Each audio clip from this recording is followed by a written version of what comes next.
Écoutez, on va commencer tout de suite. Donc, d'abord, je suis très heureux de vous accueillir pour ces webinaires du groupe de radiothérapie du Cancéropole d'Île-de-France.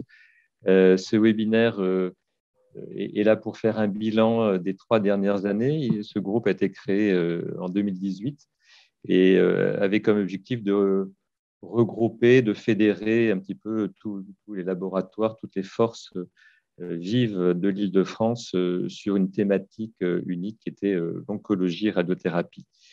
Je voudrais d'abord remercier l'ensemble des participants et des futurs orateurs que je vous présenterai. Remercier Marie Dutrex qui va co-modérer cette matinée avec moi et dont je passerai la parole tout à l'heure.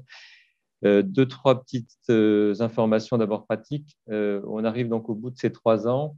Ces 3 ans ont permis, grâce au fonds alloué par le Cancéropole, de sélectionner, de choisir, de réfléchir et de sélectionner un projet qui fédérait le plus possible l'ensemble des partenaires, de la recherche fondamentale à la recherche transitionnelle et surtout à la clinique, qui était un petit peu l'objectif.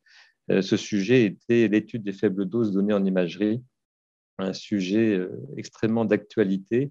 Il y a de plus en plus de techniques d'imagerie, de contrôle d'imagerie en cours de radiothérapie. Cette imagerie apporte une dose propre et il y a peu d'outils et peu d'évaluation des doses apportées en imagerie. Et c'est le projet ELISA dont vous parlera Guillaume Boissonnat et Daniel Lewandowski. On arrive au bout de ces 3 ans aussi à une période particulière qui est la fin de la labellisation du Cancéropole, avec une discussion avec l'INCa et l'arrivée du budget qui va être alloué en 2023. Donc, c'est un moment un peu charnière et pour notre groupe de radiothérapie et pour l'ensemble du Cancéropole. Et donc, en fin de matinée, il faudra qu'on réfléchisse tous ensemble à dégager un petit peu savoir ce que va devenir ce groupe, comment on va l'orienter, éventuellement quels sont les projets qu'on pourra faire ressortir en fonction du budget alloué et des décisions du Cancéropole et de l'INCa. Le Cancéropole d'Île-de-France a une situation très particulière, d'abord par la richesse des établissements qu'on a en Île-de-France. On a des gros établissements, que ce soit l'AP-HP, que ce soit l'Institut Curie, l'IGR, sur le plan clinique. Il y a beaucoup de laboratoires extrêmement renommés, extrêmement performants. Il y a une richesse de participants, etc., qui fait que ce n'est pas tout à fait pareil en province.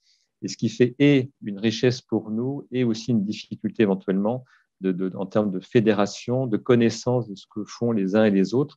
Et tout à l'heure, Marie nous fera un petit peu une description des différents réseaux qui commencent à se structurer, à travailler ensemble, avec notamment Radio Transnet qui s'est monté depuis quelques années. Et donc, Émile Bayard nous en parlera. Donc, cette particularité fait que notre positionnement du groupe et du Cancéropole nécessite une réflexion particulière et puis probablement un travail un tout petit peu différent des Cancéropoles de province. Un petit mot aussi sur ma situation personnelle. Donc, ça fait 3 ans que j'anime ce groupe et je pense qu'il faut que les choses tournent. Et à l'issue de ce webinaire, je passerai la coordination au professeur Laurent Quérault, qui est présent, qui est PUPH à Saint-Louis et qui travaille depuis de longues années sur des thématiques de radiobiologie. Donc, Laurent prendra ma suite pour la coordination des 3 ou 4 prochaines années. Sur le plan pratique, donc, il y aura 4 présentations et puis après une discussion globale, générale.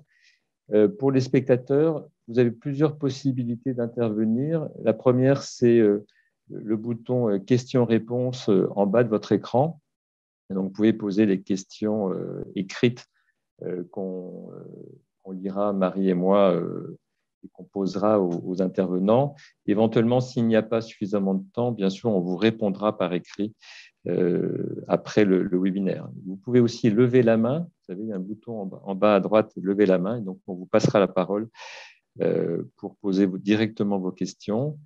À la fin, on ouvrira complètement les micros. Alors, il faudra lever la main pour intervenir pour que le maximum de gens puissent intervenir et participer pour évoquer les futurs projets dans cette discussion générale.